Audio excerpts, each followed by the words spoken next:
নমস্কার, আমি সাজাবো যতনের অমৃতা। আমাদের যে নতুন অনুষ্ঠানটি আমরা শুরু করেছি তার আরও একটি পর্বে চলে এসেছি। আজকে আমরা যেখানে রয়েছি সেটা মন্দির মন্দির নাট্যশাস্ত্রের, মন্দির ভরতমুনির। কারণ আমি ডান্সার বলেই হয়তো আমি বারবার এই জায়গাগুলোর কথা ধরতে চাই যে আমরা যে কাজটা করি সেই জায়গার উৎসস্থলটা যেখানে, আজকে আমরা সেখানে রয়েছি। এবং এমন একজনের সঙ্গে কথা বলবো যে এই জায়গাটাকে লালন পালন করছে বলা যেতে পারে। এই মন্দিরের যিনি মেন সাধক তিনি ডক্টর পিয়াল ভট্টাচার্য। তার সাথে আজকে আমরা কথা বলছি না, কারণ আমার সেই ধৃষ্টতা নেই তার সাথে কথা বলার, সেই শিক্ষা তো নেই। যার সঙ্গে কথা বলবো সে পিয়ালদার পরেই এই জায়গাটির কর্ণধার বলতে পারেন, এবং খুব সযত্নে একটা ছোট বাচ্চাকে যেরকম ভাবে বড় করে তোলা হয়, পিয়ালদা আর সায়ক মিত্র সেই কাজটাই করছেন। আমরা আজকে সায়কের সঙ্গে কথা বলবো। সায়কের সঙ্গে কথা বলার জন্য যে শিক্ষাগত যোগ্যতাটা মিনিমাম লাগে আমার হয়তো সেটা নেই, কিন্তু ওর কাছ থেকে শিখবো বলে, এবং আমরা যেটা নিয়ে কাজ করি মেকআপ, সাজসজ্জা, এবং অনুষ্ঠানটা যে কারণে তৈরি যে কেন আমরা সাজবো সে সম্বন্ধে শাস্ত্র কি বলে, আজকে আমরা সেটা শিখবো, সেটা জানবো। সায়ক, নমস্কার। নমস্কার। তোকে আর আমি ওয়েলকাম কি করব, তোকে তোর বাড়িতে স্বাগত জানানোর কোনো মানে হয় না। আমি আজকে তোর কাছে এসেছি অনেক কথা জানতে এবং তোর সাথে কথা বলতে। অনুষ্ঠানটার নামটা যেরকম তোকে বলছিলাম, সাজানো আড্ডা নয়, তার কারণ আমাদের কথা একদম আনফিল্টার্ড। আমরা মনের কথা, মৌলিক চিন্তা ভাবনা, যা আমাদের মন থেকে আমাদের মতবাদ, সেটাই আমরা রাখবো। আমার যেটা জিজ্ঞাসা করতে ইচ্ছে করবে আমি করব, তোর বলতে ইচ্ছে করলে বলবি, না বলতে ইচ্ছে করলে আমাকে স্পষ্ট জানিয়ে দিবি যে আমি এই নিয়ে কথা বলবো। আচ্ছা, এর মধ্যে কোনো লুকা ছাপা, কোনো স্ক্রিপ্টেড কোনো ব্যাপার নেই। আর সাজানো আড্ডা নয়ের আরেকটা কারণও হলো, যেটা ভেবে অনুষ্ঠানটা তৈরি, যে সাজানোটা কোনো খেলার ছলের বস্তু নয়, একটা কিছু ভাবনা থাকা উচিত নিজের সাজার পেছনেও এবং অন্যকে সাজানোর জন্য। অবশ্যই। তো সেই জন্য সাজানো আড্ডা নয়। বেশ, এবার শুরু করব যখন তোর সঙ্গে কথা বলতে। প্রথমেই মানে তোর সাথে কথা বলতে গেলে আমাকে না নিজেকে গ্যাদার করতে হচ্ছে যে আমি ঠিকভাবে তোকে ঠিক প্রশ্নটা করি। একটা তো দিক হচ্ছে, আমরা যেহেতু নাচ নিয়ে চর্চা করি, নাট্যশাস্ত্রের চর্চা তুই করিস, আমি নাচ নিয়েই ছোট থেকে বড় হচ্ছি। এবার নাচের জগতের যে কোনো নৃত্যশিল্পীর পার্সোনাল একটা সাজ থাকে, সে ব্যক্তিগত জীবনে কিরকম সাজে, এবং তার স্টেজের সাজ। আমরা দুটো দিক নিয়েই আলোচনা করব। প্রথমে পার্সোনাল জায়গাটাতেই যাই। এবার শাস্ত্র সম্বন্ধে যেহেতু তোর পড়াশোনাটা অগাধ এবং তুই সেসব নিয়ে কাজ করছিস, শাস্ত্র কি বলে একটা মেয়ের কিভাবে সাজা উচিত? মূলত শাস্ত্র এই দায়িত্বটা পালন করে না ব্যক্তিগত জীবনের। শাস্ত্রের অর্থ সবসময় লাক্ষণার্থ হয়, লাক্ষণিক হয়। আমাদের যে কোনো সংস্কৃত ভাষার 3টে লেয়ারে মিনিং হয়। একটা শব্দে 3টে লেয়ার, একটা অভিধা, একটা লক্ষণা আর একটা ব্যঞ্জনা। ব্যঞ্জনাটা আমরা মূলত কাব্যে পাই, ব্যঞ্জনা একেবারেই শাস্ত্রে থাকে। তাহলে শাস্ত্র আমায় কি দেয়? লক্ষণা, মানে আমার লক্ষ্যবস্তু ওটা, তাতে পৌঁছানোর পদ্ধতি। তো নাট্যশাস্ত্র নাট্যে লক্ষ্য রেখে নাট্যকে যেভাবে যেখানে পৌঁছবে সেই উদ্দেশ্যে সব বলেছে। ফলে নাট্যশাস্ত্রে ওইভাবে এই বর্ণন নেই যে কিভাবে সাজ হবে ব্যক্তি জীবনে। কিন্তু আবার কামশাস্ত্রে দেখা গেছে যে অনেক বর্ণনা রয়েছে যেখানে কিভাবে সেজে উঠবে একটা মানুষ, এবং এই সাজ বিষয়টা ভীষণভাবেই সময়, মানে কাল এবং দেশ, এই দুয়ের নিরপেক্ষে হবে, সাপেক্ষে নিরপেক্ষে হয়।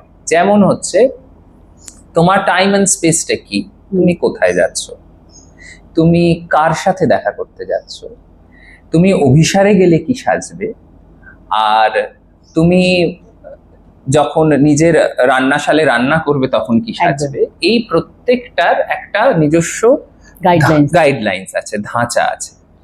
এবং নায়িকারা, আমাদের প্রত্যেকটা যে নায়িকা ভেদ রয়েছে, তাতে প্রত্যেক নায়িকার এক একটা অবস্থা অনুযায়ী তাদের অদ্ভুত অদ্ভুত পোশাকের অবস্থা, কারুর হয়তো হাতের বাজুটা লুজ হয়ে গেছে। আমরা যখন মেঘদূত পড়ি, মেঘদূতে যক্ষের বর্ণনা দিচ্ছে, যখন যক্ষ অভিশপ্ত হয়ে চলে এসছে রামগিরির ওপর, তখন ওই বর্ণনা দিচ্ছে, কশ্চিৎ কান্তা বিরহ গুরুণা স্বাধিকারাৎ প্রমত্তঃ শাপেন স্তঙ্গমিত মহিমা বর্ষ ভোগ্যেন ভর্তুঃ यक्षश्चक्रे जनकतनया स्नान पुण्यादिकेषु स्निग्धच्छाया तरुषु वसतिं রামগিরিয়াশ্রমেষু। রামগিরির আশ্রমে সে বসে রয়েছে ওই ছায়ার মধ্যে। এই যে বর্ণনাটা, যেখানে সীতা এক যুগে স্নান করেছিল, সেই পুণ্যতোয়া ভূমিতে সে যখন বসে রয়েছে, তার হাত থেকে তার বাজুটা আস্তে আস্তে ক্ষীণ হয়ে খুলতে খুলতে এখানে এসে পড়েছে। তাহলে এই যে অলঙ্করণের বর্ণনা, একটা অর্নামেন্টস খুলে যাওয়া থেকে কি বোঝাচ্ছে? যে তার শরীরটা ক্ষীণ হয়ে গেছে। ক্ষীণ হয়েছে কিসে? বিরহে। কার বিরহে? যক্ষিণী থেকে বিয়োগের বিরহে। আমাদের কাব্যে, শাস্ত্রে, সব জায়গায় এমন ভাবে তার বর্ণনা রয়েছে, আমাদের অলঙ্করণটা, সজ্জাটা সেই অবস্থাকে প্রতিফলিত করে দেয়। এইটা খুব ইম্পর্টেন্ট, যে আমি শকুন্তলা কি বেশে আসবে।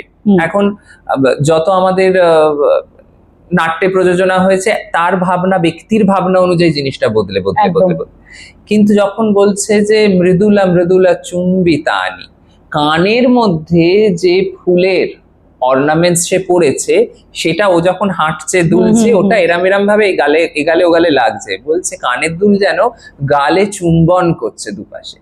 এই যে বর্ণনা বারবার সজ্জার মধ্যে দিয়ে বারবার তার একটা অদ্ভুত পরিস্থিতিকে তুলে ধরেছে। শাস্ত্র আমাদের সেইভাবে গাইডলাইন করে। শাস্ত্র সিচুয়েশনের পরিপ্রেক্ষিতে করে, নায়িকার অবস্থা, নায়কের অবস্থা অনুযায়ী করে। আর ব্যক্তি জীবনটা পুরো আলাদা। ব্যক্তি জীবনের ক্ষেত্র দিয়ে কিন্তু আমরা শাস্ত্রে সেভাবে আলোকপাত করতে পারি না।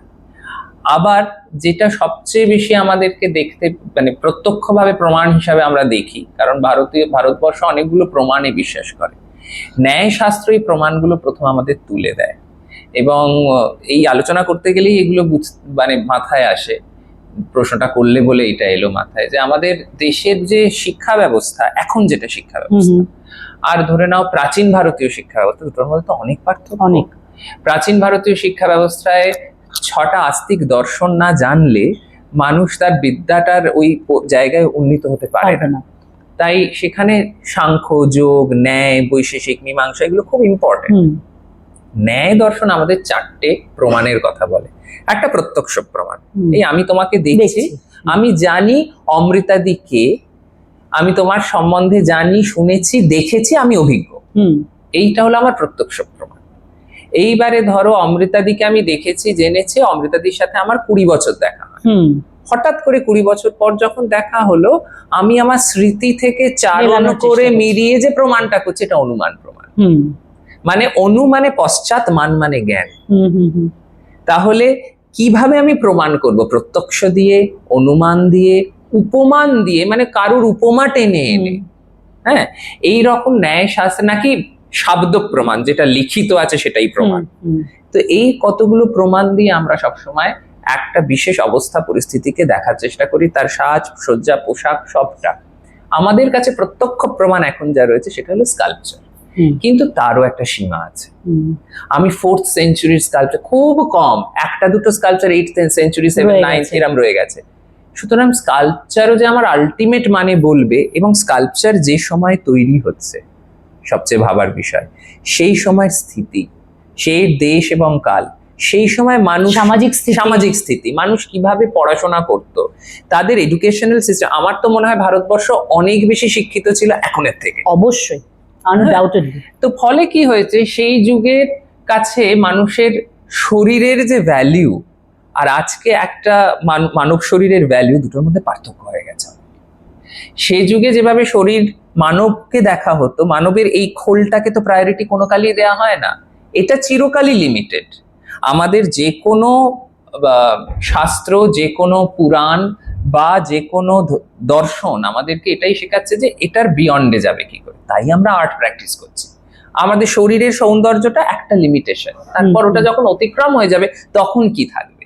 তখন কতটা ওটার মধ্যে দিয়ে আমরা ওই দিকে জার্নি করতে পারবো। ঠিক। তো সুতরাং ওটাই আসল উদ্দেশ্য। ওটাই কিন্তু উদ্দেশ্য। হ্যাঁ, এইবারে এই বাইরেটাকে আমি কিভাবে রিফ্লেক্ট করব, স্টেজ আলাদা আর ব্যক্তি জীবনে কিভাবে রিফ্লেক্ট হয় যদি তুমি এটা প্রশ্ন করো সেই যুগে, তাহলে তার দেশ, তার কাল এবং মানব দৃষ্টিভঙ্গি সেই অনুযায়ী একটা প্রকার পোশাক ছিল। আজকে কাচুলি পরাটাকে আমি কিভাবে নেব, সেটা এক যে দ্রষ্টা, এটাই মানে খাজুরাহ দেখে আমাদের সুন্দর লাগে, আমাদের ভালগার লাগে না। কিন্তু ওই পোশাক যদি পরে এখন কেউ রাস্তায় বেরোয় একদমই তখন হ্যাঁ, এবারে নির্ভর করছে সে কেন ওইটা পড়ছে।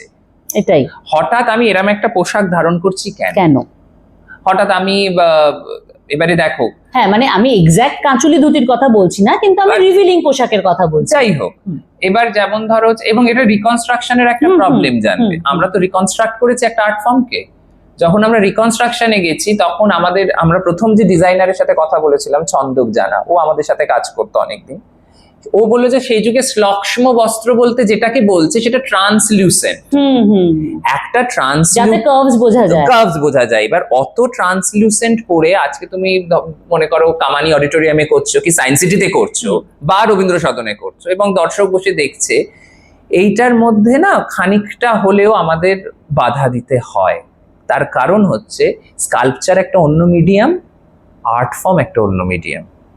আমার চোখের সামনে যদি প্রত্যক্ষ প্রমাণ হিসাবেই ধরি, তাহলে কথাকলি, ভরতনাট্যম, মণিপুরি, কুচিপুরি যা আছে, ওডিসি, কোনো আর্ট ফর্ম তো এইভাবে এখন ট্রান্সলুসেন্ট পড়ছে না। তাহলে দেশ কাল অনুযায়ী শিল্প বদলেছে, আমাকেও চাইলে সেটা অ্যাডাপ্ট করতে হবে। আমি রিকনস্ট্রাকশনের চক্করে পড়ে এটা বলতে পারি না যে ওটাই পড়বো, এটা হয় না, এটা হয় না। তাই সুতরাং সাজ এবং মঞ্চের সজ্জা বলো, ব্যক্তি জীবনের সজ্জা বলো, সময় এবং কাল অনুযায়ী বদলাবে। এবার এখানে আর একটা কন্ট্রোভার্সিয়াল কোয়েশ্চেন এসে যায়। কন্ট্রোভার্সিটা কি, যে তাহলে তো যে কোনো জায়গায় যে কোনো পোশাক পরাটাই আমার ইচ্ছা, আমার স্বাধীনতা। এবারে গ্লোবালাইজেশনের চক্করে আমাদের এটা হয়েছে, আমরা যে কোনো কিছু পোশাক যখন তখন পরতে পারি। আরেকটাও বোধহয় আমরা বড্ড ভারতবর্ষের মানে কোর যে শিক্ষা বল, যে স্টাইল বল, যে সুন্দর একটা ব্যাপার আছে, সেটাকে ছেড়ে বোধহয় পাশ্চাত্যের দিকে ছুটছি বলেও সেটা একটু বেশি হচ্ছে, যে আমি ওদের মতো সাজবো। হ্যাঁ, একটু আমার বডি মাই চয়েস। কিন্তু কি আশ্চর্য বিষয় দেখো, রবীন্দ্রনাথের থেকে বেশি করে পাশ্চাত্যকে তো কেউ নয়। হ্যাঁ, রবীন্দ্রনাথ ইউরোপিয়ান সংস্কৃতিকে যতটা বুঝেছেন তার থেকেও গভীরে বুঝেছেন ভারতীয়কে। শুধু ভারতীয় বললে রবীন্দ্রনাথকে লিমিট করে দেওয়া হয়। এশিয়ান যত প্রকার আছে, জাপান, বালি, মঙ্গোলিয়া, সেম অ্যাজ উদয়শঙ্কর, একদম। তো এই রকম যে মানুষেরা যারা গোটা জীবনচর্যায় প্রাচ্য এবং পাশ্চাত্যকে এক জায়গায় মিলিয়ে দিল।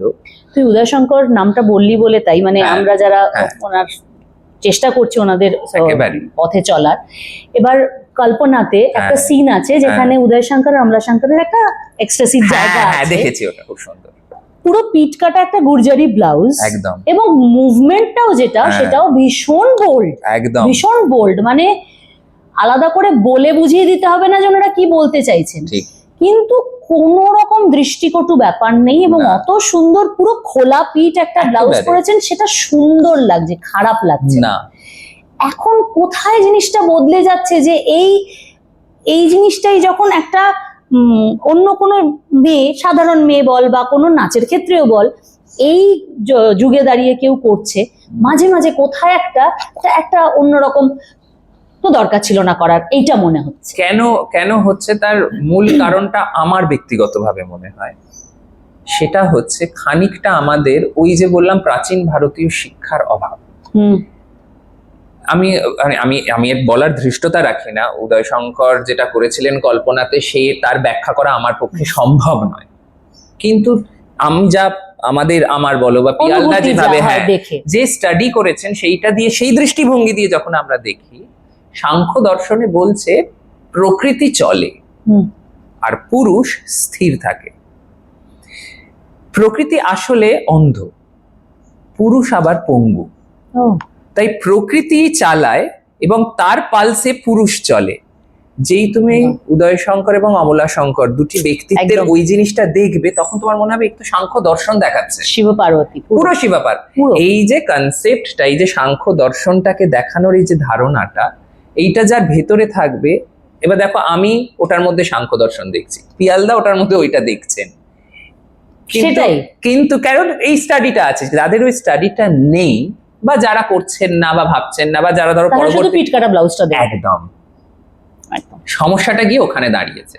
এইবারে উনি অতটাই গভীরে ভেবেছিলেন বলে তো এই জায়গাটা ওরম তৈরি করেছেন। একজন ব্যক্তি ম্যায় নৃত্যকার হুঁ বলার পর কেন জলে ঝাঁপ দেবে, এইটা কখনো কেউ প্রশ্ন করেনি। কিন্তু আমি অনেকবার দেখেছি কল্পনা, আমি শুনেছি সত্যজিৎ রায় বারংবার দেখেছেন কল্পনা। ইনফ্যাক্ট মৌমাসির কাছে শোনা সঞ্জয় লীলা বনসালিও নাকি প্রত্যেকটা সিনেমার আগে কল্পনা একবার করে দেখেন।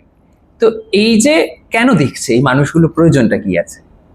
আমি যখন পিয়ালদাকে জিজ্ঞাসা করেছিলাম, আমরা একদিন পড়াশোনা করতে করতে আমরা প্রচুর আলোচনা করি, রবীন্দ্রনাথ নিয়ে আলোচনা করি, উদয় শঙ্কর নিয়ে আলোচনা, কারণ যারা বইয়ে এনেছেন লিনিয়েজ তাদের কথা আর আলোচনাটাই আধার, ওখান থেকেই শিখবো। তো তখন এইভাবে পর্যালোচনা করতে করতে আমরা, পিয়ালদা বললো যে দেখ, আমাদের জ্ঞানকে না সবসময় সমুদ্রের সাথে তুলনা করা হয়েছে। রস অখণ্ড, রসকে বাইফার্কেট করে কেটে কেটে সেগ্রিগেট কিন্তু অ্যাক্টর বা নৃত্যশিল্পীরা মঞ্চে করছে। মূলত রস একটা অখণ্ড অবস্থায় পড়ে রয়েছে। সেই রস সমুদ্রে যদি না কেউ ঝাঁপ কেটে ডুবে যায়, সে পূর্ণ স্নান করে রস থেকে যখন উঠে আসবে, সে তখন শিল্পী হবে। এই যে ধারণাটা, এই অদ্ভুত তত্ত্বটাকে কিভাবে উনি সিনেমাতে এনে দিলেন। এবারে আমরা আজকে যেভাবে দেখছি, এবার ভাবো তার পোশাকটা কি ছিল সেই মুহূর্তে। সে কিন্তু ঘরে শুয়েছিল, তাকে কে দরজায় নক করলো? কে নক করলো? যে করলো তাকে দেখা যাচ্ছে না, সে তো নিজেরই ভেতরের চেতনা। যে দরজার মধ্যে আমি কে, আমি নৃত্যশিল্পী, হ্যাঁ আমি আমি আমি নর্তন, আমি নাচ, সে কোথায় থাকবে? এই তো রসের সমুদ্রে ঝাঁপ কাটবে, এই গিয়ে ঝাঁপ কেটে ফেলবে। এই যে কনসেপ্টকে কিভাবে নিয়ে এসে, তার পোশাক কিন্তু সাধারণ ছিল, যেই ওখান থেকে তিনি উঠে এলেন একজন সম্পূর্ণ শিবের মতো, নটরাজের মতো উঠে এলেন। এই যে ভাবনা, এই যে তুমি জিজ্ঞাসা করছিলে ডেইলি লাইফ আর এক্সট্রা ডেইলি লাইফ, আমার জীবন আর আমার মঞ্চের জীবন, এইটা উদয় শঙ্কর অসাধারণ ভাবে দেখিয়ে গেছে। আর কোথায় গিয়ে জানিস তো, মানে এই হচ্ছে মানে বিদ্বান লোকজনদের সঙ্গে আলোচনা করার একটা শেখার তো জন্যই এসছি আমি। তুই তো কি আর বলবো, মানে সবসময় বলি আমি ওকে ছোট থেকেও দেখেছি এবং ওর নাচের বিগেস্ট ফ্যান গার্ল বোধহয় আমি। খুব ভালো নিজে নাচে তো বটেই, এবং অগাধ সমুদ্র জ্ঞানের, সেটা তো বোঝাই যাচ্ছে। এই যে কথা বলতে বলতে যেটা মনে হলো, আমি তোকে প্রশ্ন করছিলাম পার্সোনাল লাইফ স্টেজ লাইফ হিসেবে, কোথায় গিয়ে আলোচনার মধ্যে গিয়ে দুটো কিন্তু একদম এক। মানে ওই যেটা বললি তুই, একদম ওই সমুদ্র থেকে পূর্ণ স্নান না করে বেরোলে তো আমি শিল্পী হব না কোনোদিন। তো আমার মানুষ খোলসটার ওপরে তো ওই পুরো জিনিসটাতে শিখতে হলাম একদম, তবে তো একটা মানুষের শিল্পীর জন্মটা হলো। আজকে দেখো না, তোমার জার্নি একটা 5 বছর বয়সের মেয়ে থেকে আজ এই জায়গায় যে তুমি এসেছো, তোমার মমমাসির সাথে জার্নি কতটা। একদম। এবং এই যে গুরু সান্নিধ্যে প্রতি মুহূর্তে থেকে যাওয়া, আজকে মমমাসি উঠে কিছু বলতে হবে না, এটা একটু ওটা কর বললে তোমরা হাতটা ওটা করে দিচ্ছ, মুভমেন্টটা ওটা এনে দিচ্ছ। কি করে আনছো? কোথায় সংযোগ হয়ে গেছে? এই সংযোগ বাঁধা হয় কিন্তু অত বছরের শ্রমে, সাধনা, এই একটা অদ্ভুত সাধনা। এবং ওই সাধনাটা ক্রমান্বয়ে করতে করতে করতে করতে করতে করতে মানুষের রেয়াজের 3টে দিক আছে, একটা কায়িক, একটা মানসিক আর একটা প্রাণিক। ওইটা প্রাণে চলে যায়। যেই প্রাণে এসে যায়, তুমি না চাইলেও গাটা ওরামি দেবে, তুমি না চাইলেও হাতটা তোমার ওরামি যাবে।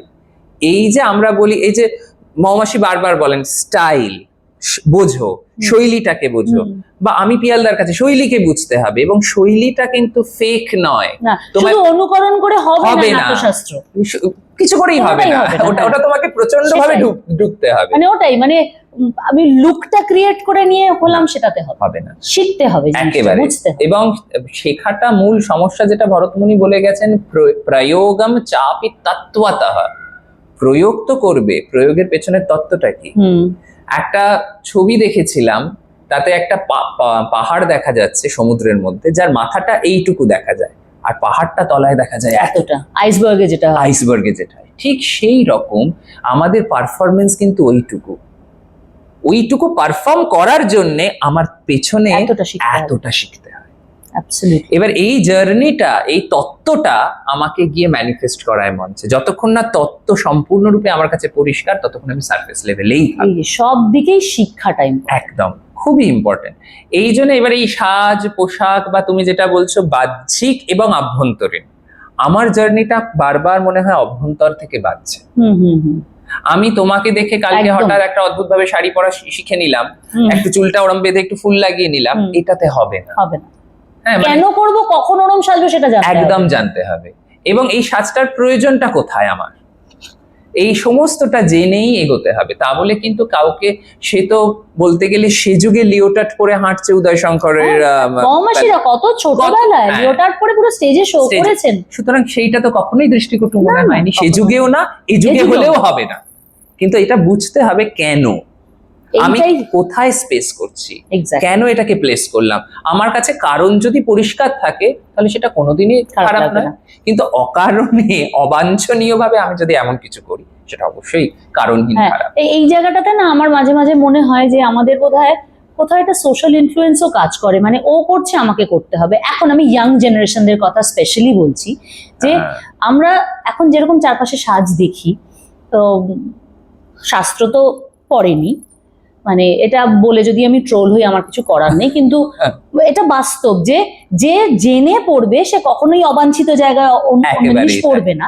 কিন্তু যারা জানেননি, হয়তো তাদের এখনো সুযোগ হয়নি বা তারা এখনো ওই জায়গাটা সম্বন্ধে ভাবেননি, কোনো কারণেই সে পড়েননি, এবং সে যখন সাজছে একটা ওই জায়গা থেকেও হয়তো সাজতে মনে হয় যে না, আমার বয়সী মেয়েরা তো এরকম সাজছে, আমি কেন সাজবো না।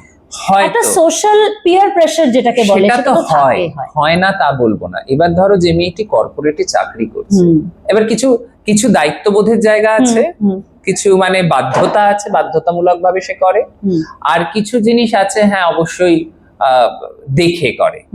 এবারে দেখো সবটাই বোঝা যায়, দেখে করা চাপিয়ে দেওয়া বস্তু সেটাও দেখলে বোঝা যায়। সে নিজে থেকে ওটাকে অ্যাডাপ্ট করে নিয়েছে, মনে হয়েছে এটা আমার অ্যাডাপশনও হয়নি, গায়ের উপর চাপিয়ে নিয়েছে, অনুকরণ করেছে।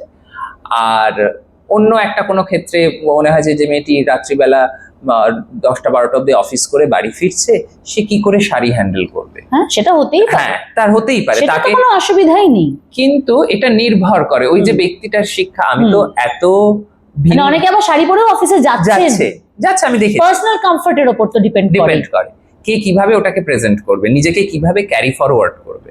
এটা খুব মহত্বপূর্ণ একটা দায়িত্ব, এবং সেক্ষেত্রে নির্ভর করে ব্যক্তিটার উপর, ভীষণভাবে নির্ভর করে।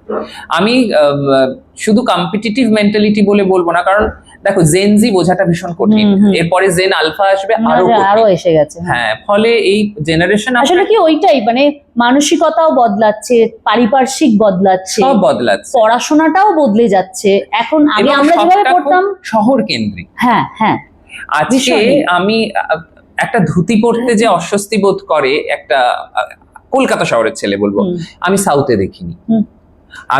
আমি এই ব্যাঙ্গালোর থেকে জাস্ট এলাম, রবিবার ছিল, আমি যেদিন ফ্লাইট নেব, রবিবার দিন আমাদের সন্ধ্যাবেলা ফ্লাইট, তো আমরা সবাই ডিসাইড করলাম একটু 4-5টা জাস্ট ঘুরে হেঁটে চলে। তো ওদের তো মোড়ে মোড়ে ছোট ছোট করে মন্দির সব জায়গায় থাকে।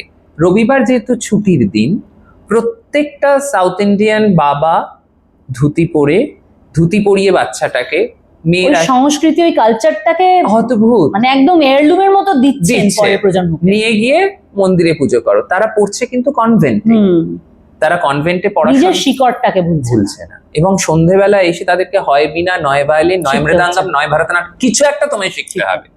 সুন্দর।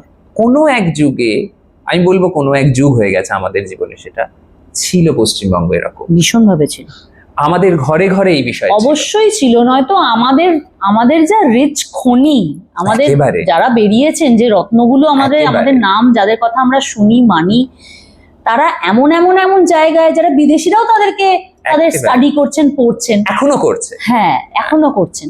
তো সেটাই, মানে আমরা কোথাও একটা এই জিনিসটাকে হারিয়ে ফেলছি, একদম হারিয়ে ফেলছি। সেটা খুব আমার মাঝে মাঝে নিজের খুব খারাপ লাগে যে আমিও যখন ছোট ছিলাম, আমার বাবা মাকে, ওই সময়টার কথা বলছি, বাবা মার প্রজন্মর কথা বলছি, আমার গুরুদের কথা তো বলছি, আমরা যেভাবে সাজতে শিখেছি আর এখন যেভাবে আমরা সাজটা দেখি, সবকিছুরই একটা বেসিক ট্যাগলাইন থাকে, আমি যা করব আমার ইচ্ছে, আমি করতেই পারি। অবশ্যই করতে পারো, কিন্তু কেন করবোটা ভীষণ ইম্পর্টেন্ট, কোথায় করছিটা খুব ইম্পর্টেন্ট। আর মানসিকতাটা কি, যে ওইটাই মানে তুই যেটা বললি সাউথ ইন্ডিয়ান জিনিসটা, যে একটা ছেলে ধুতি পরে একটা বাচ্চা বাবা তারা মন্দিরে যাচ্ছেন। বাঙালির, আমি যদি সাউথ ইন্ডিয়ান, নর্থ ইন্ডিয়ান এরকম ভাবেও ভাবি, পুরো ভারতবর্ষটার মধ্যেও তো বিভিন্ন আলাদা কালচার রয়েছে এবং এক একটা নিজের জায়গায় অসাধারণ, মানে খুব সুন্দর তাদের সাজসজ্জা পোশাকের জায়গাতেই আমি কথা বলছি। ধর মারাঠিরাও এই কাজটা করেন, সাউথ ইন্ডিয়ানরাও এই কাজটা করেন, পাঞ্জাবিরাও এই কাজটা করেন। আমাদের রুরাল এরিয়াগুলোতে এখনো আছে। আমি দেখেছি বিভিন্ন রুরাল ব্লগ গুলো যেগুলো হয়, আমি একটা নাম না করেই বলছি, একটি রান্নার ব্লগ হয়, মাঝে মাঝে আমি দেখি। প্রত্যেকটি মহিলা যারা রান্না করেন, একটা তো তারা সেট আপ করে করছেন, মাটির একটা বানিয়েছেন, সেখানে রান্না করেন, মাটির মেঝেতে উনুনে রান্না করেন, সেগুলো না হয় বুঝলাম, সেটা একটা সেট আপ, কিন্তু তাদের মাথার কাপড়টা কোনোদিনও সরেন না। আমি এটা বলছি না যে সবাইকে মাথায় কাপড় দিয়ে রাখতে হবে, ঠিক, সবসময় পর্দানসীন থাকতে আমি বলছি না, কিন্তু একটা আব্রু বলে কথা ছিল, যে জিনিসটা আমি আমার মাকে ভীষণ বলতে শুনতাম ছোটবেলায়, যে না, নিজের আব্রুটা কখনো নষ্ট করবে না, যেটা একটা ফার্সি শব্দ, এটা আমরা অন্য ধর্মের ইয়ে থেকে আমরা বলি যে আব্রু রক্ষা করা, মানে নিজের একটা কোথাও একটা লিমিট রাখা, যে আমি এর বাইরে, আমি সবার জন্য নয়, এর বাইরেটা আমার পার্সোনাল, ঠিক, একেবারে। তো সেই জায়গাটা নষ্ট হয়ে যাচ্ছে। সেটা কারণ ওই একটাই, আমি বলবো আমাদের ব্যক্তিগতভাবে একটুখানি আমাদের পড়াশোনা, ব্যক্তিগত চর্চাটা বড়, এবং ভ্যালুস গুলো, সায়ক, আমাদের ভ্যালুস গুলো বোধহয় আমরা দিতে পারছি না, হয়তো এটা কনভে হচ্ছে না, এটাই দিতে পারছি না আমরা পরে। এবারে যে দেখো কি হয়েছে, অনেক কিছু তো মিশ্রিত হয়ে গেছে। আমার সাথে আমার ক্লাসে অন্য আরেকজন পড়ছে, যার পোশাক আশাকের মধ্যে তাকে হয়তো খারাপ লাগছে না বিষয়টা, সে যেটা পড়ছে সেটাই তাকে ভালো লাগছে, আমি অনুকরণ করতে গিয়ে আমি একটা উৎকট জিনিস করে বসছি। মানে আমি স্কুলে যাচ্ছি, স্কুল ইউনিফর্ম পরে স্কুলে যাচ্ছি, স্কুল থেকেই পরে একটা এমন জায়গায় যাবো, আমি একটা পার্টিতে যাবো, আমি একটা ডিস্কোতে যাবো, স্কুলের বাথরুমে চেঞ্জ করে এমন পোশাক পরে বেরোচ্ছি, মানে সেটা স্টুডেন্টের জন্য নয়। কি হচ্ছে দিন দিন, তুমি এটা খুব সমস্যা, এর পরের জেনারেশনকে এটা বোঝানো যায় না। এই এপিসোডটা দেখার পর আমার প্রোগ্রাম হয়তো আর কেউ দেখবে না, কিন্তু এই আলোচনাগুলো খুব ইম্পর্টেন্ট, খুব দরকার। আসলে কি, আমাদের স্থান যেতেই পারে, কেউ ডিস্কে যেতে পারে, ছোট জামা পরেও যাক, হ্যাঁ, সেই সবটাই পসিবল। যারা আরবান সিটিগুলোর মধ্যে রয়েছে এবং যাদের জীবনের মধ্যে এগুলো একটি অঙ্গ, সেগুলোকে আমি বলবো না সবাই তো আর আর্ট ফর্ম করবে না, সবাই যোগী সাধক হবে। ওই জন্যই আমি পার্সোনাল স্ফিয়ারটার কথা বলছি। এবার প্রত্যেকের ব্যক্তিগত জায়গায় তার ক্রিয়াকর্ম অবশ্যই করবে, কিন্তু এই যে ডিসিপ্লিন, যে শিক্ষা ব্যবস্থার ডিসিপ্লিনটায় আমরা বা আগের জেনারেশনরা বয়ে এসেছে, বা প্রাচীন ভারত ছিল, প্রাচীন ভারতের কথাটা আমাকে ভুলেই যেতে হচ্ছে, কারণ সেই শিক্ষা ব্যবস্থায় হয়তো গোটা ভারতবর্ষের 2-3টে ইনস্টিটিউশন চলে, বাকি সবটাই তো একটা বিশেষ ধারাতে চলছে। এই ধারাটা আমি দুম করে আমরা কেউই মানে নেগেট করেও, অপোজ করেও কিছু বলতে পারবো না। সমস্যা যেটা দিন দিন হচ্ছে, সেটা এতে কি হচ্ছে, এবার এটা আমি কাকে দোষ দেব? বাবা মাকে, একটা জায়গায় যে আমরা পাঠাতে পারছি না, এটা খানিকটা দোষ আমাদেরই, ধরে একদম নিজেদেরই। হ্যাঁ, আমরাই কনভে বোধহয় করতে পারলাম না, আর আমরা অনেক কিছু উপকরণ দিয়ে দিয়েছি হাতে, যেমন মোবাইল, আমাদের ইন্টারনেট। আমাদের ছোট বয়সে এত কিছু না থাকার ফলে জিনিস থাকলে তার অপব্যবহার এবং সুব্যবহার দুটোই হবে, এবং অপব্যবহারটাই অধিকাংশ ক্ষেত্রে বেশি হবে, কারণ আমাদের একটা বিশেষ এজের পর থেকে তো আমাদের ম্যাচিউরিটিটা অন্য লেভেলে বাড়তে থাকে, এবং আকর্ষণের বস্তু অন্যান্য অনেক রয়েছে, আর বয়সগুলো সেরকম ওইদিকে নজর। এবার বয়ঃসন্ধিক্ষণে মানুষ কি করবে, তার পোশাকটা সে কি চুজ করবে? এবার এইটা রবীন্দ্রনাথের মতো মানুষ তাহলে জোব্বা কি করে নিয়ে এলেন? আমার ব্যক্তিগতভাবে কখনো মনে হয় এটা, ওই সময় দাঁড়িয়ে ঠাকুরবাড়ির মহিলারা যারা শাড়ি পরছেন, কত ওই সময় অ্যাডভান্স। বিষয়টা নির্ভর করে পোশাক ব্যক্তিত্বের উপর। 2010 সালের আমি, 2015 সালের আমি, 2020 সালের আর 2026 সালে এর মধ্যে একটা জার্নি আছে, এবং বিশাল বড় চেঞ্জ আছে। বিশাল বড় চেঞ্জ। এই চেঞ্জটা কিসে হয়েছে? আমার নিজস্ব ভেতরের ভর পাইতে। আমি যেভাবে পড়াশোনা করে গেছি, শিখে গেছি বা যাচ্ছি, ভবিষ্যতেও যাব, তার ফলে কি হয়েছে, এই অন্তঃকরণটা বদলে গেছে। আমি যদি বলি যে 2010 সালে আনন্দ শঙ্কর সেন্টার ফর পারফর্মিং আর্টে নাচ শিখতে যাওয়া শায়ক আর 2026 সালের এই শায়ক, দুটোর মধ্যে অনেক পার্থক্য। সেই যুগে আমি যে পোশাক পরতাম, সেই যুগে আমি যেভাবে জগৎকে দেখতাম, সেটা সেই যুগে দেখলে লোকে বলে দেয় কি একটা বাচ্চা ফ্যাটফ্যাটে ছেলে, কিরম একটা জায়গা না, জিন্স আর টি শার্ট পরে কিরম, এইটাই কিন্তু ছিল। কিন্তু ভালো করে ভেবে দেখো, এই গ্রুমিংটা আমায় কে করলো? আমার শিল্প চর্চা, আমার অধ্যয়ন। আমায় কিন্তু পিয়ালদা বলে দিল না তোমায় এটা পড়তে হবে, ডিকটেট করা নয়, ভেতর থেকে আসা। হ্যাঁ, তিনি এমন জিনিস আমাকে কনভে করলেন, তনুশ্রী দিও, আমি এটা অস্বীকার করবো না। তুমি একটা জায়গায় ট্রুপে নাচতে যাচ্ছ, তোমার পোশাক কি হবে সেটা তো অবশ্যই একটা মার্জিত পরিমার্জিত বিষয় থাকবে তার মধ্যে। তোমাকেও তো এটা গ্রুম হয়েছে, তুমি দীর্ঘদিন ওখানে থাকতে থাকতে থাকতে থাকতে কিভাবে কি পোশাক পরতে হবে, কিভাবে যেতে হবে। এবারে কি এই গ্রুমিংটা তোমার বাহ্যিক নয়, এটা মনে হয় না তোমাকে আরোপ করা। কেন মনে হয় না? কারণ আমরা ভেতর থেকে ওটা ভরতে ভরতে আসি। যেই ওটা বাহ্যিক হয়ে যাবে তখনই বোঝা যাবে যে একে পরিয়ে দেওয়া হয়েছে, তা কিন্তু হয়নি। সময়ের সাথে সাথে ওই বোধটা তৈরি করা হয়, বোধ তৈরি করার দায়িত্বটাই থাকে একটা। আমার শুধু ওইটাই মনে হয় যে এই ভ্যালিউসটা রাখা, বা এই যে আমাকে যেমন শাড়ি পরতে আমি ভালোবাসি, তার মানে এই নয় যে আমি অন্য পোশাক পরি না। আমি অন্য পোশাক পরি, কিন্তু আমি যখন শাড়ি পরছি আমার একটা আলাদা ভালো লাগা থেকে পরছি, কারণ আমার চারপাশে আমি যাদেরকে দেখেছি বা আমি যেভাবে আমার মূল্যবোধটা তৈরি হয়েছে, আমার মনে হয়েছে একজন মেয়েকে শাড়িতে সবচেয়ে বেশি সুন্দর লাগে, তাই আমার শাড়িটা সবচেয়ে বেশি পছন্দের জামা। এবার শাড়ি যখন পরছি, সবসময় যে আমাকে গায়ে আঁচল দিয়ে চলতে হবে, সবসময় লম্বা হাতা ব্লাউজ পরতে হবে, তা কিন্তু নয়। আমি গতকালই একটা শাড়ি পরেছি, আমি এটা বোট নেক, যথেষ্ট বড় একটা গলা দিয়ে শাড়ি পরেছি, কিন্তু আমি কিভাবে সাজবো, সেই ব্লাউজটাকে আমি কিভাবে স্টাইলিং করব যাতে জিনিসটা আমার খারাপ না লাগে দেখতে। বা এবার প্রশ্ন হতে পারে যে খারাপ অন্য লোকের লাগছে, আমার কি, আমার ইচ্ছা হয়েছে আমি পরবো। সেখানেই আসে কিন্তু এই কথাগুলো, যে এই শিক্ষাটা, এই ভেতর থেকে জিনিসটা বোঝা, যে আমি কখন পরবো, কেন পরবো, কিভাবে পরবো। না, আমি এটাও দেখেছি, যেমন ধরো একদমই পিঠ কাটা কিছু পড়েছে হয়তো, এবং তাকে কোনো অংশে ভালগার লাগছে না, সবাইকে লাগে না। এবং বিষয়টা হচ্ছে উদ্দেশ্যটা কি, হ্যাঁ, যিনি পড়ছেন, যেখানে পড়ছেন আর যেভাবে ক্যারি করছেন, এই পুরো বিষয়টা তার ব্যক্তি সত্তার উপর নির্ভর করে। ওই আমার গঠনটা বুঝে আমাকে কোনটা ভালো লাগবে এইটা, হ্যাঁ, এবং ভেতরটা থেকে আসছে তার, এটা মনে হয়নি আমার যে তাকে উৎকট লাগছে। অনেক জায়গায় তো অনেক, এবং অনেকের ওই যেটা বললাম, অনেকের রেসপন্সিবিলিটি থাকে, আমার অপশন নেই, আমাকে ওই জিন্সটা ওই শার্টটা ওইভাবে পরেই আমাকে যেতে হবে। এটা শুধু মহিলা পুরুষ নির্বিশেষে আমি কি পোশাক পরছি তাতে আপত্তি নয়, কিন্তু আসলে একেবারেই নয়। আমি আমার মানে পোশাকের, সেটা ব্লাউজ শাড়ি না শার্ট প্যান্ট না স্কার্ট টপ না জ্যাকেট লুঙ্গি, সেটাতে কিন্তু আপত্তিটা নয়। আপত্তিটা হচ্ছে পরার পর একবার নিজেকে আয়নায় দেখাটাতে, যে আমি যে এইটা পরলাম ঠিক আছে কিনা। এবার এটা খানিকটা ব্যক্তি সাপেক্ষে মানতেই হবে, আমাদের ব্যক্তিগত পছন্দ অপছন্দ রুচিবোধের জায়গাটা। আর একটা হচ্ছে দেখো, তাই জন্যেই ভারতবর্ষের শিল্পকে রাখা, শিল্পের অভ্যাসের, হ্যাঁ, শিল্পের অভ্যাসের দ্বারা না, যে কোনো শিল্প শাস্ত্র এই চর্চাগুলোর দ্বারা মানুষের একটা অন্তঃকরণ শুদ্ধি হতে থাকে।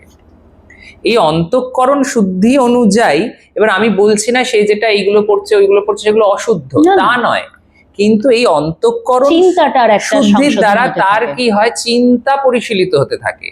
সে যখন একটা স্লিভলেস পরুক কি ব্যাকলেস পরুক সেটা ম্যাটার করছেই না, সে এসে নিজেকে প্রেজেন্ট করার মধ্যে অপূর্বতা বেরিয়ে আসে, একদম কখনোই মনে হলো না তাকে দেখে। এবার এই ভালগারিটি যে শব্দটা আমরা বারবার উঠে আসে, সেইটা কিন্তু একেবারেই নির্ভর করে যে নিজে পড়ছে সে কিভাবে প্রেজেন্ট করছে, আর যে দেখছে যার সামনে আনছে সেটা কি।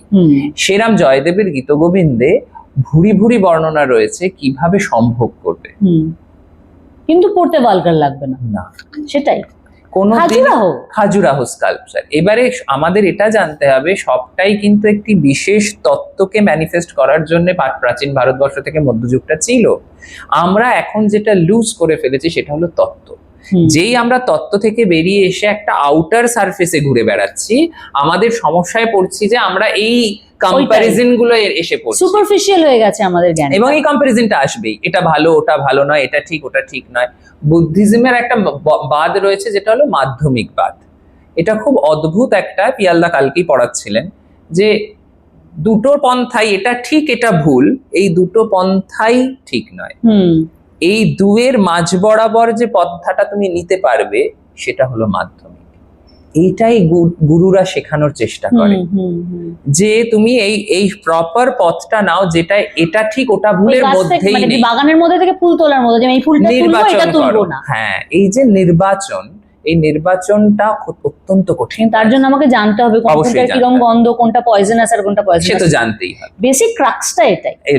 এবার তুই আমাকে বল স্টেজের সাজ। এবার স্টেজে যখন আমরা নাচবো, আমাদের অবশ্যই একটা ক্যারেক্টার অনুযায়ী তার সাজ হবে। সে কি চরিত্র করছে স্টেজে, তার উপর তার সাজ ডিপেন্ড করবে। এখন আমি এই প্রশ্নটা, যেহেতু আমি পরপর কয়েকজন ডান্সারদের সঙ্গেই পডকাস্টটা করছি, আমি তাদেরকে জিজ্ঞাসা করছিলাম যে একটা ডান্সার সে নিজে যখন নাচ করবে, আমাকে নিজের মেকআপ করতে জানাটা ইম্পর্টেন্ট কিনা। আমি মেকআপ আর্টিস্টের কাছে মেকআপ করতেই পারি, কেন করব না। মেকআপ আর্টিস্ট যারা রয়েছেন সেটাও তাদের প্রফেশন, তারা ওই কাজের জন্যই ওই প্রফেশনটা চুজ করেছেন, অবশ্যই করবেন। কিন্তু আমি নিজে জানবো না কেন, বা আমি নিজে জানাটা কতটা ইম্পর্টেন্ট।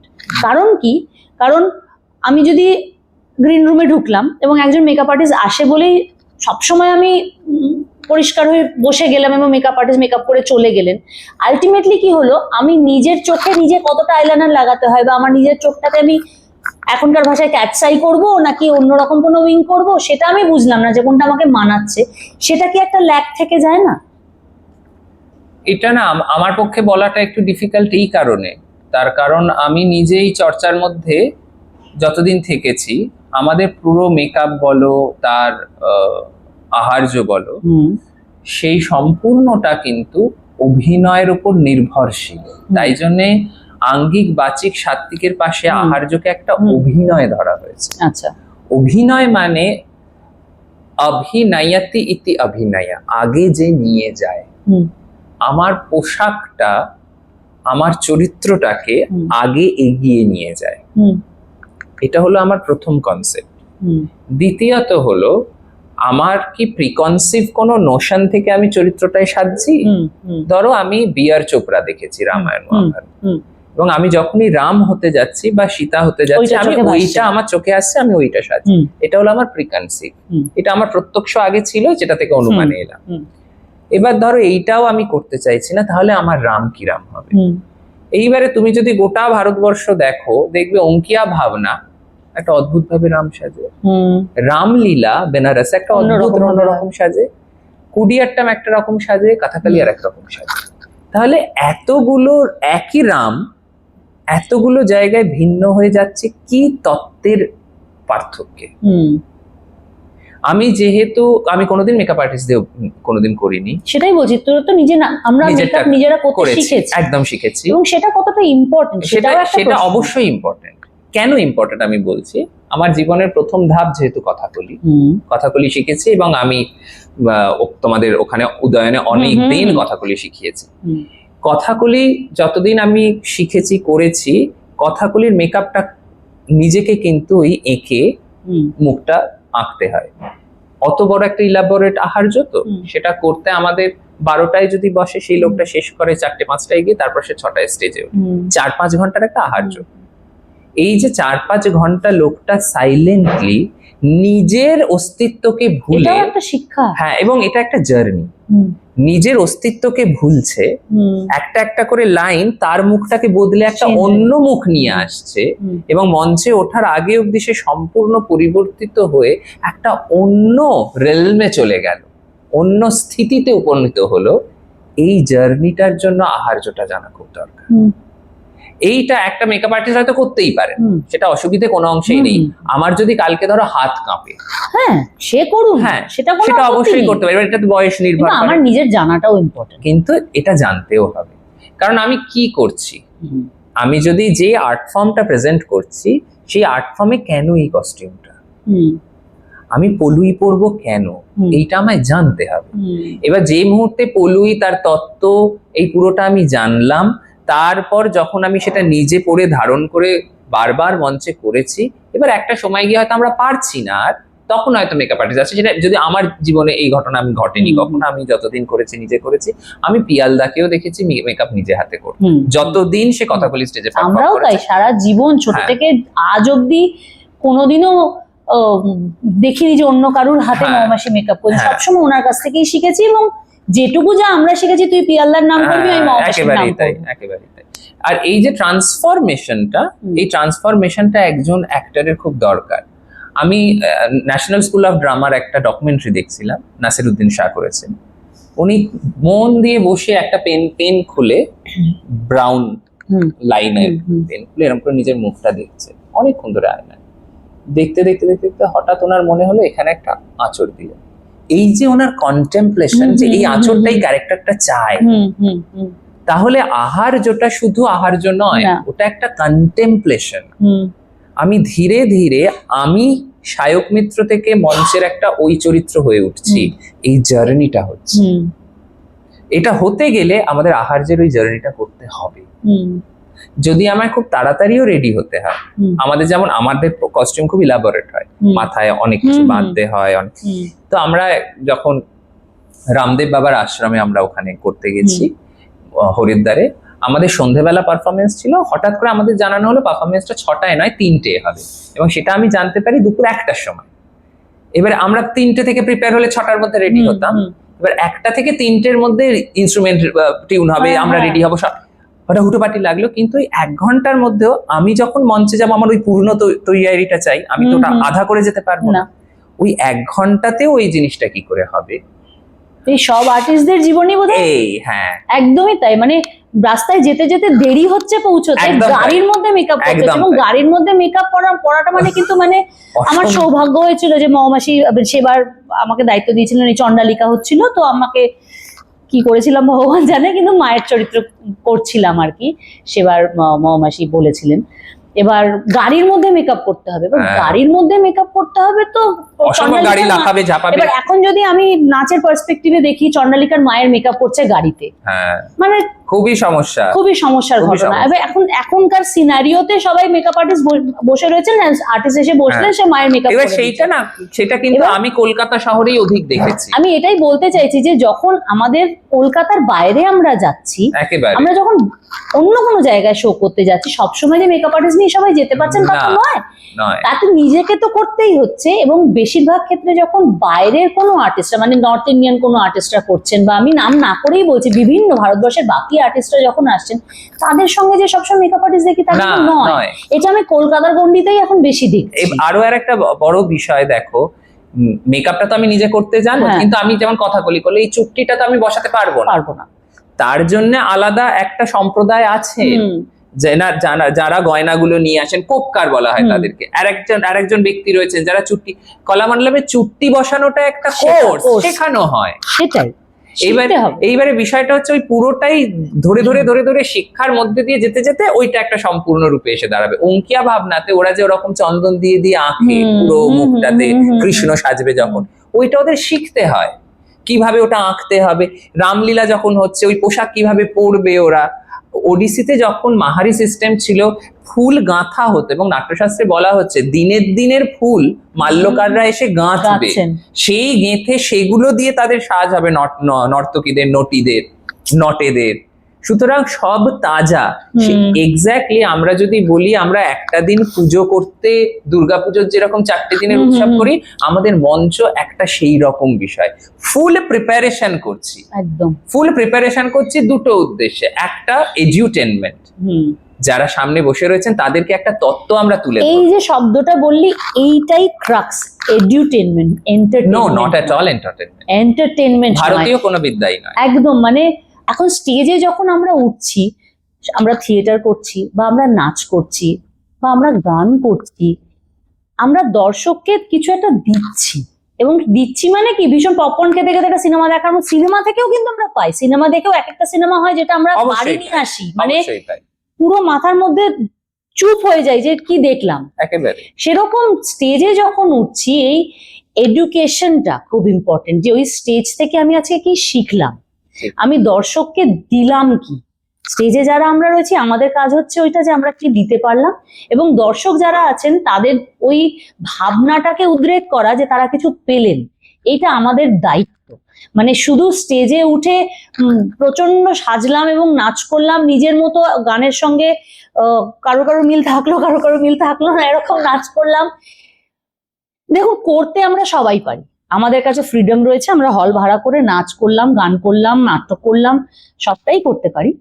কিন্তু যেটা আজকের আলোচনাটা একটা অন্য রকম আলোচনা হচ্ছে বলেই বলছি, যে এই যে আমরা কি দিচ্ছি এটাও ভাবনা, এটাও ওই সাজানো আড্ডা নয়ের মতোই কিন্তু নয় যে আমরা খেলার ছলে করে ফেলি। তো সেই ভাবনাটা, হ্যাঁ, এরম নয় যে কারুরই থাকে না, বেশিরভাগেরই থাকে, এবং এখন ভীষণ সুন্দর সুন্দর কাজ হচ্ছে যাদের মধ্যে দিয়ে আমরা এগুলো দেখতে পাচ্ছি। আসলে আমার মনে হয় না, এটা একটা তাত্ত্বিক শিক্ষা, তাত্ত্বিক এবং প্রায়োগিক শিক্ষা প্রত্যেকটা সিস্টেমের মধ্যে থাকলেই এটা অটোমেটিক হবে। যেমন ধরো আমাদের এই তাত্ত্বিক প্রায়োগিক শিক্ষা দিয়েই তো আমাদের দেশের আর্ট গুলো তৈরি।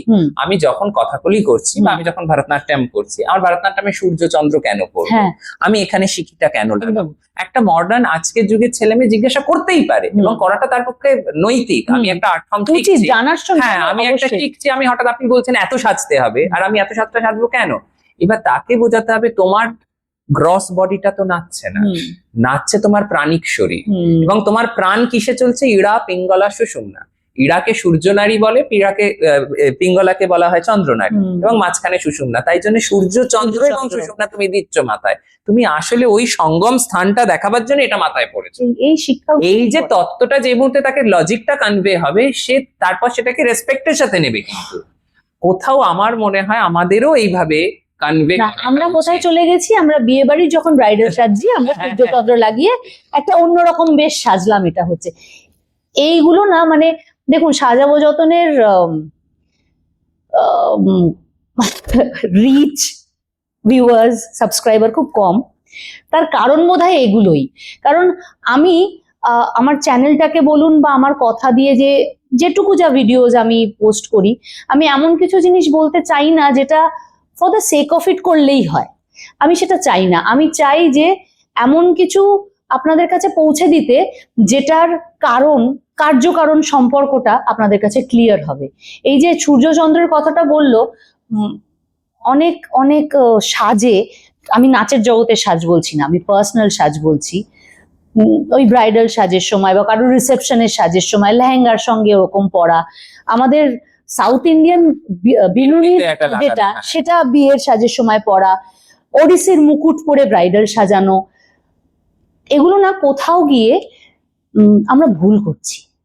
এই ভুলগুলোই আমাদের বোধহয় শোধরাতে হবে, যদি আমরা যে কজন আমাদের এই ধারাটাকে ধরে রাখতে চাই। মানে আমাদের প্রাচীন ভারতবর্ষ হয়ে যেতে বলছি না, বা প্রাচীন ভারতবর্ষের সেটা হওয়া সম্ভব না। প্রাচীন ভারতের দেশ, কাল, স্থিতি সব আলাদা ছিল, বা যে খারাপ জিনিসগুলো ছিল, যে সংকীর্ণতাটা ছিল, সেটার মধ্যেও ঢুকতে বলছি না, কিন্তু যে উদারতাটা ভারতবর্ষের মধ্যে এখনো আছে, যেটা আমরা হারিয়ে ফেলছি কারণ আমরা পড়াশোনা করছি না, আমরা জানছি না, সেই জিনিসটাকে ধরে রাখা। এটা যে কোনো আর্ট ফর্মই শিখলে তার আর্ট ফর্মের তত্ত্বটা সত্যিই জানা খুব প্রয়োজন, যেটা আজকে আমাদের সত্যি ল্যাক হচ্ছে। এই অনুভবটা অনেক বছর ধরেই হয়ে গেছে। যারা পারফর্মার তারা খুব ভালো পারফর্মার, যারা তাত্ত্বিক তারা শুধুই তাত্ত্বিক, তারা স্কলার। এবার এই মেরিটের কিন্তু কোনো অভাব নেই, ট্যালেন্টের কোনো অভাব নেই, যারা স্টেজে উঠছেন আমার থেকেও ভালো, মানে আমি তো কিছুই ভালো নাচি না, কিন্তু তাও একটা দীর্ঘদিন ধরে নাচের সঙ্গে রয়েছি, তো তাই হয়তো একটু এই সেন্টেন্সটা ইউজ খুব মানে নম্রভাবেই করতে পারি, যে তারা আমাদের থেকেও অনেকের থেকে ভালো নাচেন, আমরা দীর্ঘদিন ধরে যারা করছি। ট্যালেন্টের কোনো অভাব নেই, কিন্তু ওই বিচক্ষণতার অভাব। হ্যাঁ, এবারে এই যেই তত্ত্বটাকে আমরা কনভে করব, আমাদের, আমি এটা শেয়ারই করছি তোমাকে বলেই করলাম এখানে, যে আমরা কিভাবে শেখার পদ্ধতিটা এখানে করি। আমাদের শিক্ষার পদ্ধতিটা কিন্তু যেভাবে এখানে ক্লাস চলে, সেটা ফিজিক্যাল মুভমেন্ট দেখিয়ে নয়, আমরা আগে তাকে সেই বিষয়টা বোঝাই, সেটা অটোনোমাস তার ভেতর থেকে কিভাবে আসছে প্রথমে দেখা হয়। তারপর দেখতে দেখতে তখন আমরা ঠিক প্রাচীন ভারতীয় ওই পদ্ধতি যেটা তোমায় বললাম সেইভাবে লজিক দিয়ে দিয়ে কাটি, মুভমেন্টটার এইটা হবে না কারণ পরের ওই মুভমেন্টে এই জিনিসটার লক্ষণ দেখা যাচ্ছে, তাহলে এইটা হলো না, তাহলে ওটা বাদ দিলে তুমি মুভমেন্টে কি করতে পারো ভাবো। সো সিমিলার উইথ দশঙ্কর স্টাইল। হ্যাঁ, ভীষণই ওইভাবেই শেখান মৌমাছিও। এবারে কি যখনই তোরা পড়াশোনার দিকটা দিয়ে শেখাস, আমরা ব্যবহারিক দিকটা দিয়ে শেখাই। এবারে আমাদের কাছে যেহেতু একটা শাস্ত্র, একটা টেক্সট আছে, আমরা টেক্সটের ভিত্তিতে দাঁড় করিয়ে তাদেরকে এইভাবে শেখাতে শেখাতে যাই। এবার বিষয়টা হচ্ছে এই যে তোমার ভেতর থেকে বাইরে আসা, যতবার তুমি ভেতরে পূরণ করতে থাকবে এই ভেতরটা মিস হলেই কিন্তু আমাদের সমস্যা। এই অন্তঃকরণটাই আমাদের ঝামেলার জায়গায় হয়ে রয়েছে। এবার সেইখানে যদি দেখা যায় যে আমি একটা ওডিসি শিখছি এবং ধরো ভারতনাট্যম শিখছি, যাই শিখছি তার তত্ত্বগত জায়গাগুলো যখন আমি জানবো আমার কাছে না ওটা একটা ব্লিস হয়ে যাবে। ওই ব্লিস হয়ে গেলে ওটা আর তখন সে ছাড়তে পারবে না, আর ওটা সে তখন যখন তখন যেমন তেমন করতেও পারে, যাপন হয়ে যায়। এই জন্যই একটা সময়, এটা আমি বলছি বটে আজকে যুগে দাঁড়িয়ে কথাটা ঠিক ভুলের বিচারের বাইরে, যে আমাদের আর্ট ফর্ম গুলো মন্দির কেন্দ্রিকই ছিল। তার কারণ কিন্তু মন্দিরে রিচুয়ালের মতো করে ওরা ওটাকে মেনটেন করত। এই রিচুয়ালের মতো করে মেনটেন করাটা, আমি বলছি না সবাইকে ঈশ্বর মানছো কি মানছো না সেটা ম্যাটার করছে না, কিন্তু যে কাজটা তুমি করছো সেটাকে তো তোমাকে মানতে হবে। একদম তোমাকে সেইটা সেই শ্রদ্ধায় সেই রিচুয়ালের মতো করেই করতে হবে, ঠিক যেভাবে তুমি তোমার যাপন করো। অবশ্যই এবারে এইটাই করতে করতে তার জীবন বদলাবে, তার চর্যা বদলাবে, তার ব্যক্তিত্ব বদলাবে এবং তার ভাবনা অনুযায়ী তার বাহ্যিকটা বদলাবে। এটাই জার্নি। একদম এটাই জার্নি। এবং এই জিনিসটাই হচ্ছে আমার ভেতরের, আমি যেহেতু পডকাস্টটা সাজ নিয়ে করছি তাই বারবার আমি ওইদিকে আসছি। মানে আজকের যে অনুষ্ঠানটা, আজকের যে কথা বলা, আজকের যে আলোচনা হলো, সেটা এমন একটা দিকে গেল, শুধু সাজ কেন্দ্রিক তো আলোচনাটা নয়, আমরা শাস্ত্র কি বলে জানতে এসেছিলাম।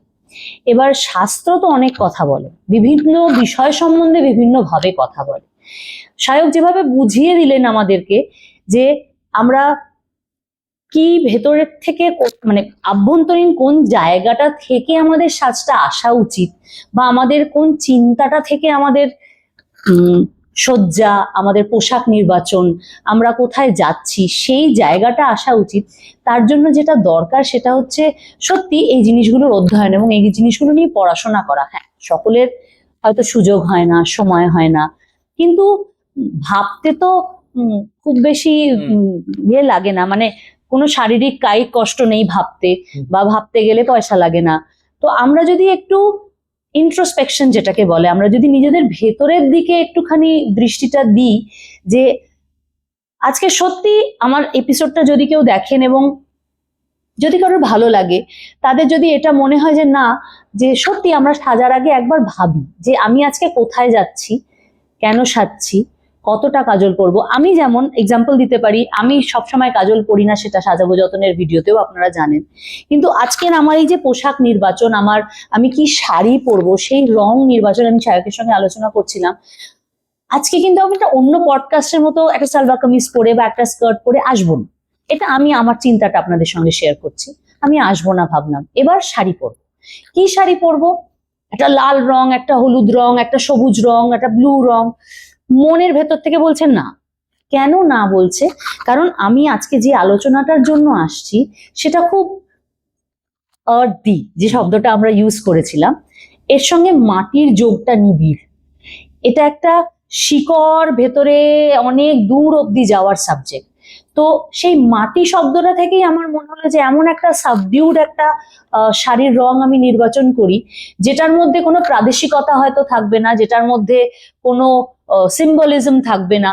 কারণ আমি তো আজকে যে আলোচনাটা করতে আসছি সেটা জানতে আসছি, শিখতে আসছি যে আমি কিভাবে সাজবো, শাস্ত্র কি বলে, আমার নাচের জগতে আমি কিভাবে সাজবো, বা সেই জ্ঞানটা আমি আহরণ করতে আসছি।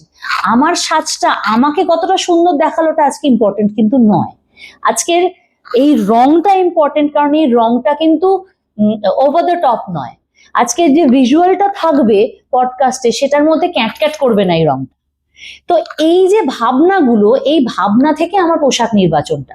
হ্যাঁ, এবার আমার আমি আমার কথা বলতে পারি, শিক্ষার মানে একটা কোণা সম আমি শিখিনি, আমাকে আরো শিখতে হবে এবং আরো এই নিয়ে পড়াশোনাও করতে হবে, জানতে হবে, তবে হয়তো আমি আপনাদের আরো ঠিক জিনিসটা বলতে পারবো, গাইড করতে পারবো আমার দর্শকদের। কিন্তু ওইটাই আমার রিকোয়েস্ট থাকবে যে আজকের এপিসোডটা যদি ভালো লাগে, তার মানে কিন্তু আপনাদের ভেতরেও এই জিনিসটা রয়েছে যে না, বুঝতে হবে, জানতে হবে। লাস্ট একটা কোয়েশ্চেন আমি তোকে করতে চাই, যেটা একটু কন্ট্রোভার্সিয়াল হতে পারে। খুব রিসেন্টলি একটা স্টেজে কন্ট্রোভার্সি হয়েছে স্ত্রীবেশম নিয়ে। এবার স্ত্রীবেশমের আপত্তি আমার তো নেই এবং কারোরই থাকা উচিত না, কারণ স্ত্রীবেশম একটা খুব নর্মাল জিনিস নাচের ক্ষেত্রে। কিন্তু সেটার জন্য কি যা ইচ্ছা তাই করা যায়? আসলে না, এগুলো পুরোটাই যে করছে এবং যারা, মানে এটা একটা পুরোটা না ব্যক্তির ওপর নির্ভর করে। এবং ওই যে আমি তোমাকে বললাম, সংস্কৃতে 3টে প্রকারের অর্থ দিয়ে আমরা দেখি একটা শব্দকে, অভিধা, লক্ষণা, ব্যঞ্জনা। আমি শিল্পকে ব্যঞ্জনা দিয়ে প্রকাশ করব না, লক্ষণা দিয়ে প্রকাশ করব না, অভিধা যেরম বর্ণনা আছে সেরম ভাবে প্রকাশ করব। এটা কিন্তু যে কোনো ক্ষেত্রে, এটা আমি ওপেনই মানে উদার ভাবেই বলছি, এটা কিন্তু যে কোনো ক্ষেত্রে যে কোনো ব্যক্তির যে পারফর্ম করছে তার ব্যক্তিগত, সে কিভাবে ভাবছে। আমার যদি মনে হয় আমি লাইন বাই লাইন যেরাম আছে সেরাম করতে চাই, সেটা সে করতে পারে। সে অধিকারে হস্তক্ষেপ করার কারোর অধিকার নেই, সে করতেই পারে স্বাধীনভাবে। এইবারে বাকি যা পার্সপেক্টিভ আমরা বলবো সেটা কিন্তু আমাদের ব্যক্তিগত হয়ে যাবে, মতামত একদম ব্যক্তিগত মতামত হয়ে যাবে। এবার আমি বিইং আ স্রষ্টা, আমি বিইং আ কম্পোজার, আমি চাইছি এটা এরকম হোক, এবং আমি তার জন্য আমার এই লাক্ষণিক প্রমাণ আছে বা এই ধর্ম আমার অভিধা রয়েছে, আমি সেইটা দিচ্ছি, সেটা তার সম্পূর্ণ কিন্তু ব্যক্তিগত। হ্যাঁ, এখানে কিন্তু তুমি আমি বলেও কিন্তু আমাদের প্রোগ্রামের জায়গাটাই ওটা, আমাদের কোনো বিচার্য মানে বিচারকের আসনে আমরা কেউ নেই, এটা নয়, জায়গাতে কেউই নেই। কিন্তু অনেক সময় কি হয়, আমাদের দর্শক হিসেবে অনেক সময় মনে হয় যে না, এটার দরকার, এইটাই হচ্ছে আমি বলবো ব্যক্তি স্বাধীনতা, এবং যে দেখছে তার। এবং আমি যদি বলি যে হয়তো সেটা অনেকে পছন্দ করছে, অবশ্যই অনেকে হয়তো সহৃদয় হয়েছে তার সাথে, তার মনে হয়েছে এটা ঠিক, এটা ভালো, হতেই পারে। তা আমাদের বুঝতে হবে যে আমরা যাই কাজ করি, আমাদের প্রত্যেকের প্রেক্ষক আলাদা, প্রত্যেকের সহৃদয় আলাদা। শুধু সায়ক যে আমি যেটা করব সেটা অবশ্যই আমার নিজস্ব, আমি কিভাবে ভাবছি এবং কি দেখাতে চাইছি আমি সেটাই দেখাবো। কিন্তু যেহেতু আমরা ওই যে সোশ্যাল একটা ইনফ্লুয়েন্সের আমি কথা তোকে জিজ্ঞাসা করছিলাম, যে সমাজের একটা প্রভাব তো থাকে সবকিছুতেই, এবং আমরা যখন কোনো কিছু সৃষ্টি করছি, আমরা তো কাউকে দেখানোর জন্য সৃষ্টি করছি, আমি তো একা একা সেটা নিয়ে রাত্রিবেলা বাড়িতে শুয়ে থাকবো না, এবং যাকে দেখাচ্ছি সেও সমাজের অংশ। তার মধ্যে 50% আমার সঙ্গে সহমত হবেন, 50% হবেন না। কিন্তু যারা হবেন না তাদের প্রতি কি আমার কোনো দায়বদ্ধতা থাকা উচিত না, যে না আমি চেষ্টা করি যে যাতে কারোর সেন্টিমেন্টে আঘাত না করি, এরকম অবশ্যই উচিত, অবশ্যই ভাবা সেটা সবারই উচিত। সবাই আমরা প্রত্যেকেই সেইভাবেই কাজ করার চেষ্টা করি, প্রত্যেকেই করে। এবার দেখো, ওই যে আমি বারবার এই জিনিসটা বলবো, শিল্পকে আমি কিভাবে দেখবো সেটা সম্পূর্ণ কিন্তু আমার চর্যার উপর। মানে আমি আমার পার্সোনালি কোনো আপত্তি নেই জিনিসটা, আমি ব্যক্তিগত মতামত। এবার দেখো, এইটা যদি একটা ট্র্যাডিশনাল আর্ট ফর্ম হতো আমি আলাদা বক্তব্য বলতে পারতাম। এবার এটা যেহেতু সম্পূর্ণ একজন ব্যক্তির তার ক্রিয়েশন, শুধু এইটা কেন, আমরাও যেটা করছি আমাদেরও নিজস্ব ব্যক্তিত্বের ক্রিয়েশন, এবং সেইটা একটা শাস্ত্রের লিনিয়েজ আছে। আমরা সেটা সায়ক, আমি তোকে একটা কথা, আমি যেটা তোকে কাটছি, সরি, মাঝপথে, তোরা যে পোশাকটা পরে যখন তোরা উপস্থাপনা করিস, বেসিক্যালি তোরা একটা কাঁচুলিকে একসময় পড়তাম, এখন করি না, এখন করিস না, আমি এখানেই আসছি। এখন একটা তোদের স্কিন কালারের একটা, না আমরা ওড়না দিয়ে প্রপারলি ওটাকে টাই আপ। এবার যদি আমি কাঁচুলিকে রিপ্রেজেন্ট করছি, সেটাকে আমি এমন ভাবে ওড়না দিয়ে টাই আপ করছি বা এমন ভাবে সুন্দরভাবে নিজেকে প্রেজেন্ট করছি যাতে সেটা দৃষ্টিকটু না লাগে, সেটা যেমন একজন আর্টিস্টের দায়িত্ব, সেইটাই পয়েন্টটাই আমি আনতে চাইছি। যে কারণ দেখো, আমরা লক্ষণা ব্যঞ্জনা নিয়ে কাজ করি। আমার প্রশ্নটা একবার শুনে নে, যে স্ত্রীবেশমের কথা আমি বলছি, আমার পার্সোনালি ওরকম ভাবে স্টেজে উঠেছে বলে আপত্তি নেই, কিন্তু একটা টুইক করলেই যাতে দৃষ্টিকটু জিনিসটা লাগতো না, সেরম ভাবে একটা কোনো রকম ভাবে একটা মালা, একটা মুন্ডমালা বা একটা জবার আমার মনে হয় সেটা তারা পরবর্তীকালে আবার করেছেন। আমি সেটাই কথাই বলছি, তারা সংশোধনটাও করলেন। হ্যাঁ। এবার তাহলে কি ওইটাই আমাদের প্রথম থেকেই ভাবা উচিত নয়?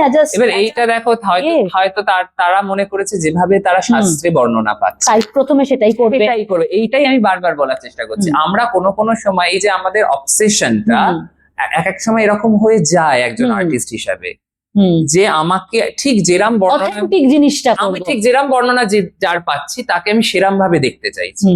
এটাই কিন্তু সে করেছে, করার পর হয়তো সেটা সে রিয়েলাইজও করেছে যে লোকে সেটা অ্যাকসেপ্ট করতে পারছে না, কিছু মানুষ অ্যাকসেপ্ট করতে পারছে না বা সমাজের ভালো যারা পাচ্ছেন না তাদের জন্য সে সেকেন্ড টাইমও সেটা করেছে এবং সে সংশোধন, সে তো বটেই। হ্যাঁ, এইবারে খুব সুন্দরভাবে সংশোধন করে পুরো জিনিসটা সুন্দরভাবে যেটা করেছেন সেটাও ইকুয়ালি এস্থেটিক, সেটাও কিন্তু কোনো রকম কোনো কিছু খারাপ লাগছে না বা চাপা পড়ে যাচ্ছে, সুন্দর লাগছে। এবারে এইটা খুব কন্ট্রোভার্সিয়াল এই কারণেই, এটা খুব ব্যক্তিগত।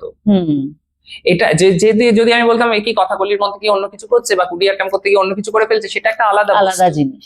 কিন্তু আমাদের যা আর্ট ফর্ম রয়েছে সার্ভাইভিং, ভরতনাট্যম, ওডিসি, কথাকালি, সবাই কিন্তু ব্যঞ্জনাকে প্রকাশ করে।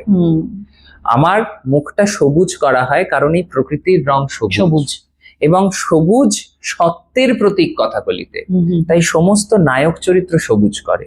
যারা ধীরে ধীরে তাদের মধ্যে ওই লালের ভাব হাঁটতে থাকে, যে তামসিক ক্যারেক্টার সে পুরো কালো করে।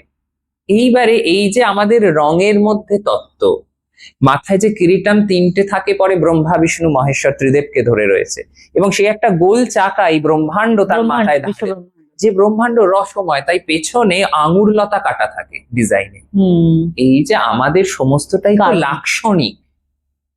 এবারে আমি কোনো কিছু লাক্ষণিক করব না আবিধানিক ভাবে করব, সেইটা ব্যক্তির ওপর। ট্রেডিশনাল আর্ট ফর্ম গুলো লাক্ষণিক ভাবেই হয়ে আসছে, তাই আমরা লাক্ষণিক ভাবেই সেটা প্রেজেন্ট করি। তাই আমি যখন সেটা আমার ব্যক্তিগত, আমি যখন ক্রিয়েট করবো, আমি লক্ষণাকেই মূল বিষয়ে ধরবো, অভিধাকে ধরবো না। এবার কারুর মনে হলো আমি বর্ণনা যা পাচ্ছি অভিধাকে, এবার ধরো আমি যদি কস্টিউম রিকনস্ট্রাক্ট করতে গিয়ে, যেটা তোমায় বলছিলাম, শ্লক্ষ্ম বস্ত্র আছে বলে এমন ট্রান্সলুসেন্ট পড়ালাম যেটা তারপর পরে আছে না নেই বোঝা যাচ্ছে না। এবার সেইটা নির্ভর করছে আমি কি অতটাই অবসেসড হয়ে রিকনস্ট্রাকশন করব। আমি যে রিকনস্ট্রাকশনটা যে মন্দিরের স্কাল্পচার দেখে করছি, সেই মন্দিরের সময়কাল এটা নয়, সেই স্কাল্পচারটা এই যুগে বানানো নয়।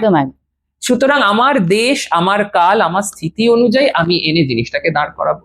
আমাকে জিনিসটা জানতে হবে এবং জানার পর আমাকে বিবেচনা করতে হবে যে আমি কতটা করব, কতটা করব, অবশ্যই সবটাই দেশকাল এবং পরিস্থিতির উপর, সেটার উপরেই দাঁড়িয়ে রয়েছে। এবার সেইভাবে সে যেভাবে যেটা আর্ট ফর্ম প্রেজেন্ট করবে। মানে মুদ্রা যেটা দাঁড়ালো আমাদের, সেটা হচ্ছে সবার আগে শিক্ষা, সবার আগে ভেতরের পরিপূর্ণতাটাকে তৈরি করতে হবে, যাতে আমি বুঝতে পারি যে আমি কোথায় সাজবো, কি সাজবো, স্টেজের জন্য কিরম ভাবে। এই যে জ্ঞানটা থেকেই আমার স্টেজের পোশাকও একেবারে সাজটাও ডিপেন্ড করবে।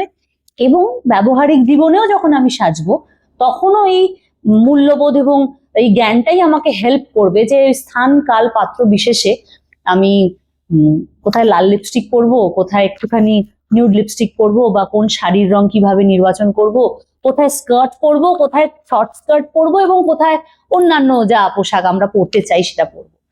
আমাদের আজকের অনুষ্ঠানটা সেটা সবচেয়ে বড় জায়গা হচ্ছে আমাদের এই শাস্ত্রের জ্ঞানটা, যেটা আমি পেলাম।